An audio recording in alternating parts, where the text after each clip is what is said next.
So my name is Deignan and I am the Advantage Thinking Lead at YMCA Leicestershire.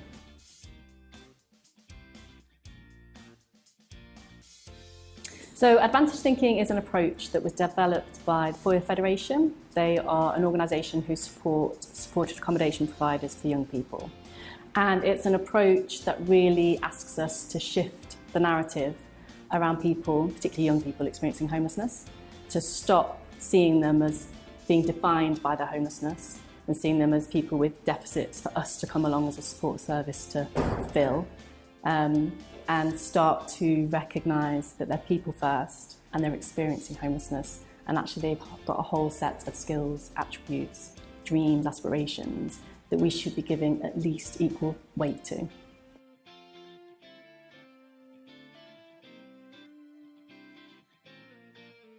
So we're in relatively early stages because we've committed to embedding the approach across the entirety of our organisation. So all of our departments, not just those who are providing support to young people. But so far, we can see that our language has started to change. Staff are talking much more about advantage thinking and about the 7 areas of advantage thinking. So there's 7 kind of principles that we follow.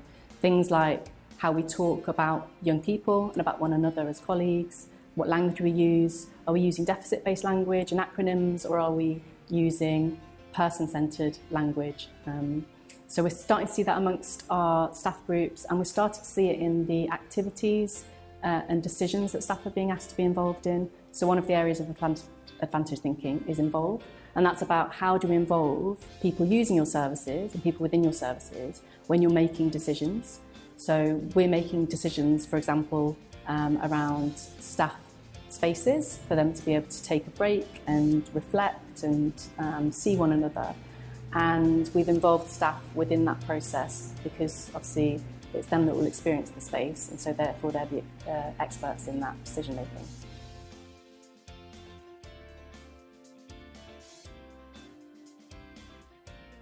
So we're definitely not starting from scratch in terms of our advantage thinking approach in the way in which we provide support to young people, but we're improving as a result of bringing in advantage thinking. So young people, as with staff, are becoming much more involved in decision making, not just at a personal level, an individual level in terms of their support planning, but in terms of making decisions about how they want our service to run.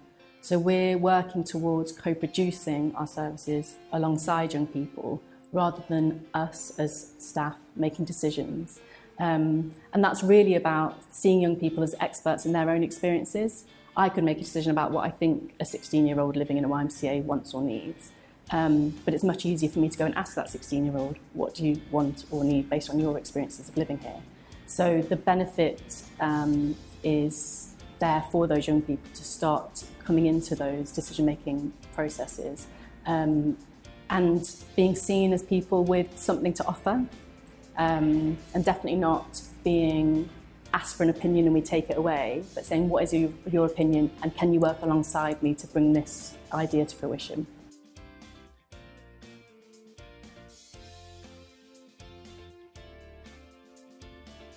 Yeah, so some examples. I think the best example to use in terms of how we define and describe young people, for example, is that quite often we can fall into a trap of using their homelessness first as the defining feature. So homeless young person, looked after young person, vulnerable young person. So a really easy switch to enable that to become more advantage thinking is it's a young person who is experiencing homelessness. So you're describing the person as a person first, and they're having this experience, a temporary experience of homelessness.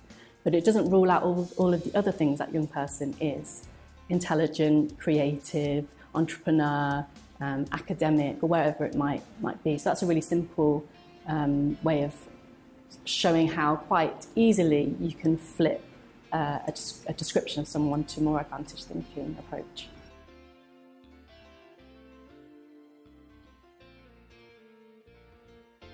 So we've got, as I say, we've got big dreams, big aspirations for the next year. It's a big challenge to invite an entire organisation along on a change journey.